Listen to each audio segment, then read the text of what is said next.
রাফি বাসর ঘরে ঢুকে বলল, ভাবি তোমার কোনো সমস্যা হচ্ছে না তো? বাসর ঘরে রাফি তার বউকে ভাবি বলছে কেন?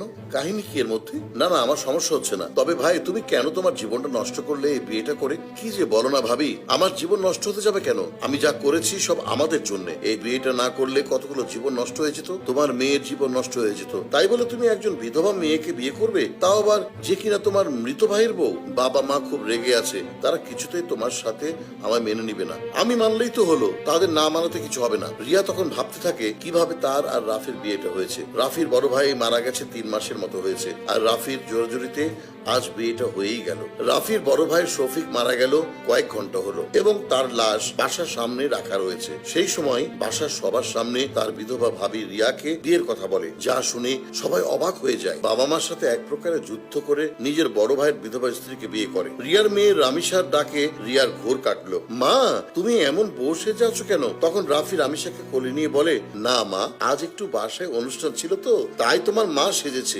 কাকা, তুমিও তো কি সুন্দর সেজেছো। ওকে তুমি আর কাকা বলে ডাকবে না রামিসা, আজ থেকে তোমার চাচাই তোমার বাবা। কিন্তু মা, আমার তো বাবা আছে, তাহলে কাকাকে কেন আমি বাবা বলবো? আমি আমার বাবাকেই বাবা বলবো। থাক, বাদ দাও, ওর যেটা ইচ্ছে ও সেটাই ডাকবে, তাই না মা? তুমি রাতে খেয়েছো? কত কি আজ রান্না হয়েছে দেখেছো?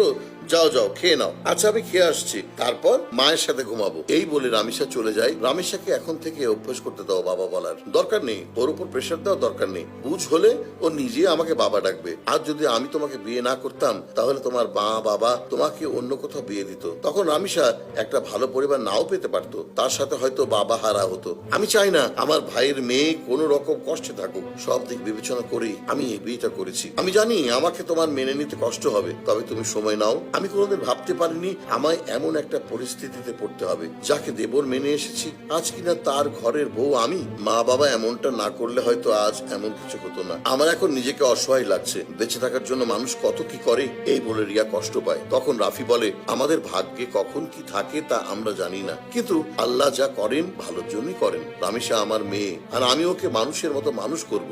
অনেক রাত হয়েছে, ঘুমাও তুমি। এই বলে রাফি বাইরে যায়। আজ রাফি নিজের ভাইয়ের বউ আর তার মেয়ের জন্য যা করেছে তা সত্যি এক উজ্জ্বল দৃষ্টান্ত। রাফির মতো করে যদি এমন সবাই এগিয়ে আসে, তাহলে আমাদের সমাজের চিত্র অনেক বদলে যেত। নিজেদের সম্পর্ক কখনো ক্ষুদ্র ক্ষুদ্র জিনিসের জন্য ভাঙা উচিত না।